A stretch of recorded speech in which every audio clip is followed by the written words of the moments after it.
Estamos iniciando agora mais um podcast Sala dos Professores.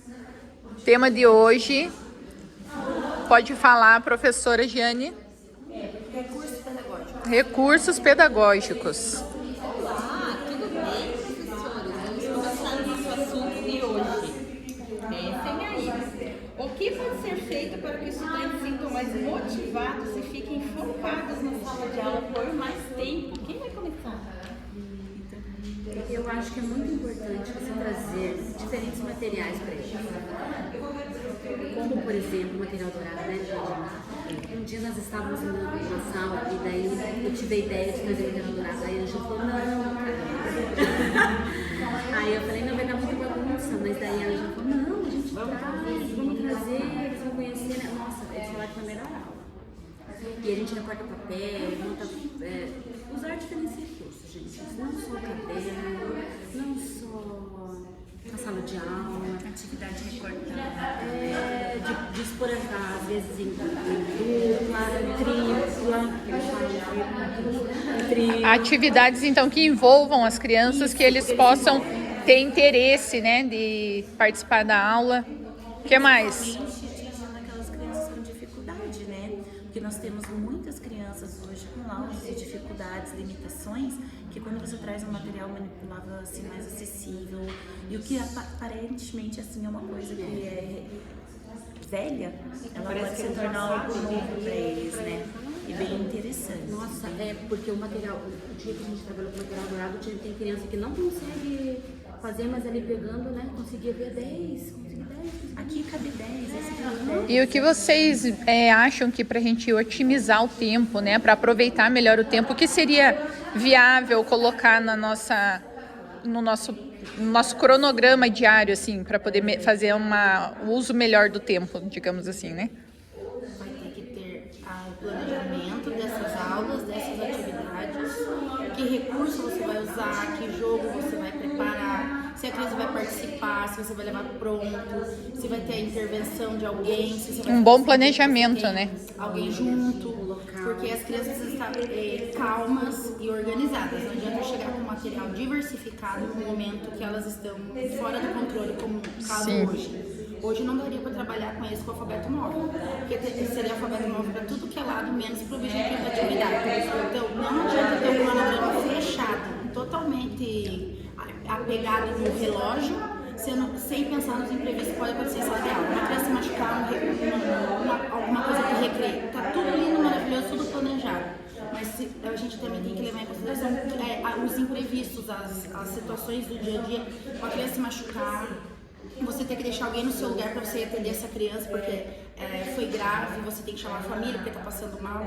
Então tem que chega para conversar de sim, repente, tem uma dinâmica da escola que não é levada no tempo desses recursos pedagógicos e na organização e otimização do tempo. Não adianta a gente achar que vai caber no relógio 4 horas. Sim. Não dá para ter uma rotina rígida. A gente falava muito um tempo atrás do currículo oculto, que é tudo aquilo que vai acontecer sem estar planejado. É tudo que está fora do plano. Então, tem coisas que vão estar fora do plano. Por isso é importante também o planejamento ser bem maleável, digamos assim, né? Porque a gente possa mexer nele no imprevisto. Porque não dá certo aquela forma, você ter uma outra coisa para você fazer, Sim. algo para você fazer uma carta na mão. Não é viver do improviso, porque professor Tem que ser organizado. Tem que ser organizado. Mas tem coisas, como a Ângela estava falando, que você planejou de um jeito por um tempo. Aí aquilo se estendeu, a criança se interessou, motivou a turma toda, e por causa de um cronograma cronológico, você tem que parar tudo aquilo para começar outra coisa. E daí você perde tempo de qualidade, tempo de tarefa, tempo de aula, por causa de um cronograma. Então, assim, em alfabetização, com crianças pequenas, não dá para você ficar apegado no cronograma. Sim. Porque se for partir dele o interesse, o cronograma vai ser modificado conforme o ritmo da turma. E o que a gente tinha comentado antes das câmeras é referente ao material já estar impresso, algo assim que é organizado já de forma que a gente não perca mais tempo, né? Para a criança fazer cópia de atividade e tudo mais, e isso otimize o tempo de aprendizagem da criança, né? Sim, que nem nós temos os pequenos, né, as séries iniciais. O que acontece? Temos crianças já alfabetizadas e outras não. Você sabe disso, que é um tempo maior que toma.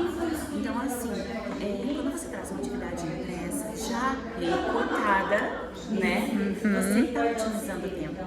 Porque muitas vezes não é interessante que aquela criança repasse o conteúdo de um quadro no caderno, sabendo que você pode ter muito mais proveito daquela atividade apenas apresentando para ela, né? E partindo daquele ponto da apresentação que seria a colagem e que te toma um tempo muito menor do que uma competição.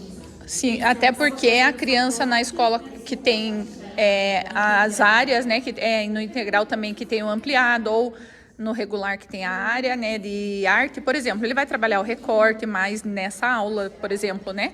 Então, talvez coisas que a gente, no nosso dia a dia, a gente usa, é interessante também, lógico, né, para trabalhar com a criança, mas no dia a dia ali que a gente tem que aplicar a matéria em si, né, talvez isso na teoria, uma perca de tempo.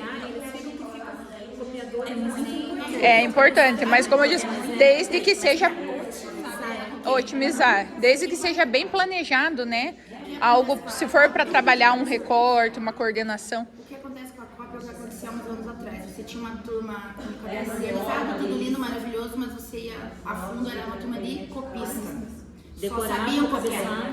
Só sabiam copiar, a caligrafia ficava excelente, mas é uma criança totalmente sem oralidade, sem leitura, sem interpretação, sem compreensão do que estava sendo feito, porque é uma cultura que vem, eles estão esperando que você coloque no quadro para que seja posto no papel. Eu tenho uma frase que eu já inicio o ano com as crianças assim: cópia não ensina nada para ninguém. Primeiro vocês vão pensar, eu vou olhar, não existe certo e errado, existe o seu fazer, depois vamos corrigir.